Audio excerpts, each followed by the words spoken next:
Hi guys, yes, it's almost Christmas time again. I can't believe it myself. And I am starting out my, well, hopefully traditional Christmas card series featuring some brand new supplies by Casual Fridays. This is the new lovely Snowflake stamp set, which will be available October 3rd, 2015 from the Casual Fridays website.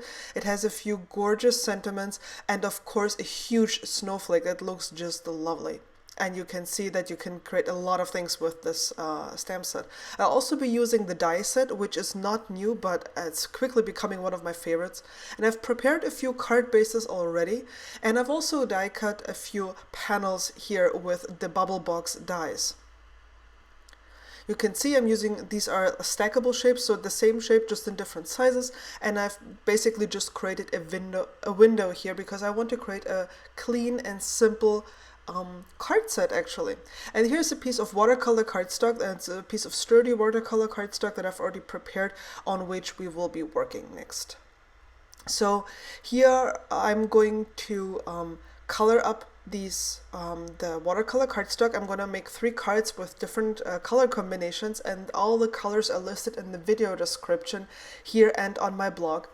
And I'm basically just putting down the lightest color first, and then I'm bringing in the darker colors. I want to make sure that the center of this piece remains light, so it will look kind of, glowy, but that it's going to be dark all around. And it takes a while here, and I realized that my ink pads are not very juicy anymore, because usually this doesn't take that long. So I'm actually buying re-inkers to make sure that my ink pads are juicy again. And you can see here I think it's the evergreen bow, that is still quite juicy, so that works so I can do this quite quickly. And I'm just blending this in then to the other colors. Now I'm adding some snowflakes to my colored cardstock, and this is a stencil by Simon Says Stamp, and I'm using white pigment ink that I'm picking up from the ink pad on the top there, and then when I lifted it up, checked, decided there were not enough snowflakes or it wasn't intense enough, so I'm just adding a little bit more color here with an ink dauber, so I have a really nice snowflake effect over my distressed watercolor piece. And I did this for the blue, the red, and the green piece here, and I've finished now. After I had done all of that, and after this was all dry, I dried it actually with my heat gun, I'm using my embossing buddy here to make sure that the embossing powder that I'm going to be using in a moment will only stick to where I stamp my sentiment, which I stamp with Versamark ink. And then I'm pouring the embossing powder on top of this.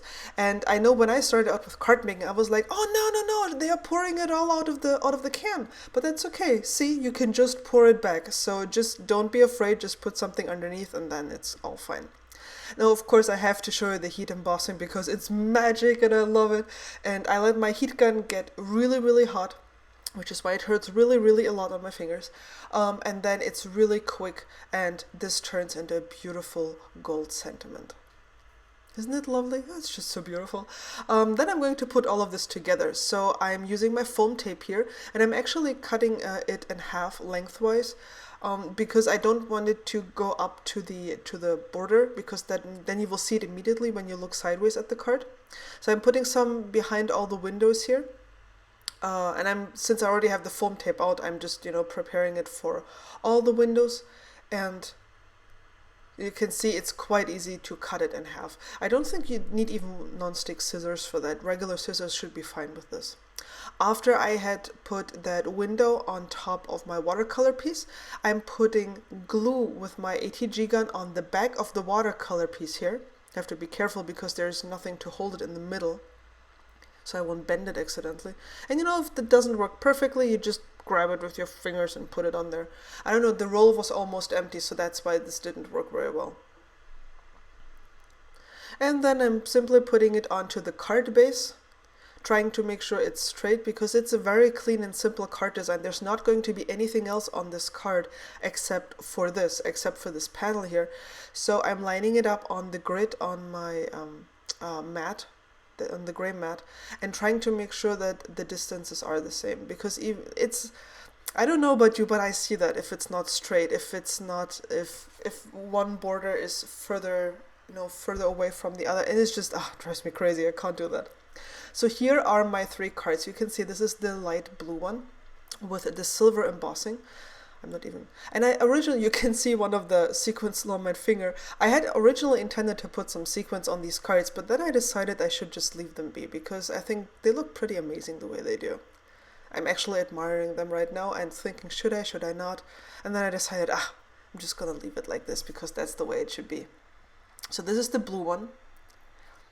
Then we have the green one right here, and I used gold embossing powder here because I felt that the gold and the green would go really well together. And then we have the red one where I also used the gold embossing powder, and these sentiments are part of the new stamp set by CAS-ual Fridays, which you can buy October 3rd.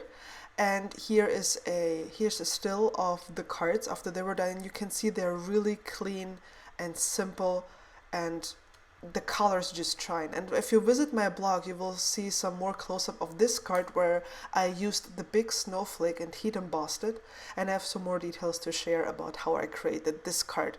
Otherwise this video would have gotten really long if I would have shown this here as well. Thank you so much for watching, and I'll catch you again soon. Bye!